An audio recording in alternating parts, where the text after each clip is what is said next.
In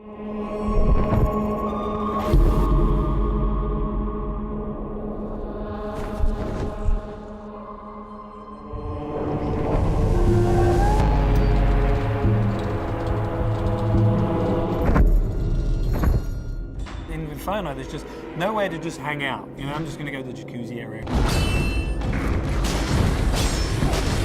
Anger is all about just intense violence and rage. Everything in the world is against you. Cutting limbs off, heads are coming off. Boom, boom, boom. Anger is definitely a level that Dante can sort of unleash his fury in.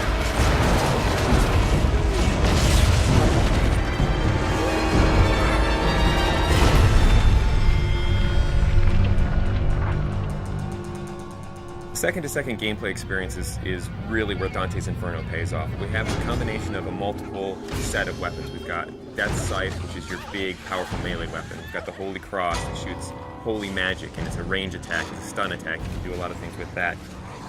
In addition to that, we have magic. You'll have magic powers that are on the righteous side and the unholy side. If you're in trouble and you want to like get out of the way or jump in the air or roll over there, whip out the scythe, blast with the cross, all those things just kind of lead into each other. And you don't kind of have to stop, start up something else. The main thing is you have a big ass scythe in your hand. We had like a sword at first. It just wasn't feeling right. It just felt small and puny. The scythe's the thing here. That's almost the other character in there. The scythe that Dante uses is actually Death Scythe. It's dark, it's evil, it's punishing, it's sharp.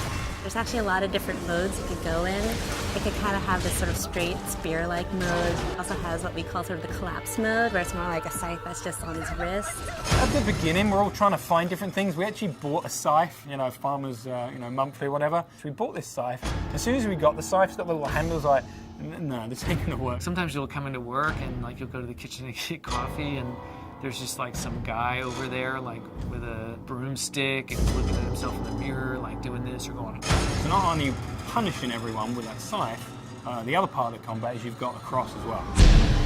The cross primarily is about stunning, pushing back, holding off enemies to buy yourself time. You know, it never really touches anyone physically. It's more about the power that emanates from it.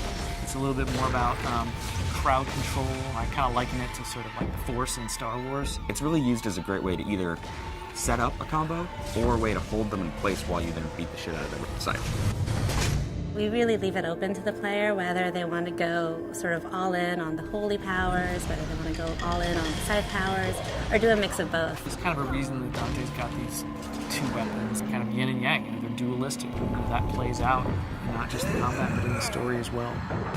That's the whole personality of Dante's Inferno. The most important thing to us was making sure that the combat felt awesome. One of the big things that we wanted to do in Dante's Inferno was really have the game run at 60 frames per second. 60 feels free, it feels fluid. 30 feels like you're drunk. I mean, we did some tests, you know, where we took 30 and we took 60. You can totally find everything. As soon as you go to 60, you just see the flow, you see the trails, the scythes leaving behind, and just the smoothness. It's a visual and a tactile thing. It's how it feels, but 60 frames a second is pretty good. Especially with all the great effects we got going on in the game now. Sassy. By the time you get to anger, you're kicking some ass, but don't get too comfortable, because pretty soon the shit's really gonna go down. Going to anger, which is really combat focused, and you're really gonna test your skills in that arena. Then you're gonna go into heresy, which I think will make you think about certain things that you may not normally think about in a video game. Dante starts to go wild.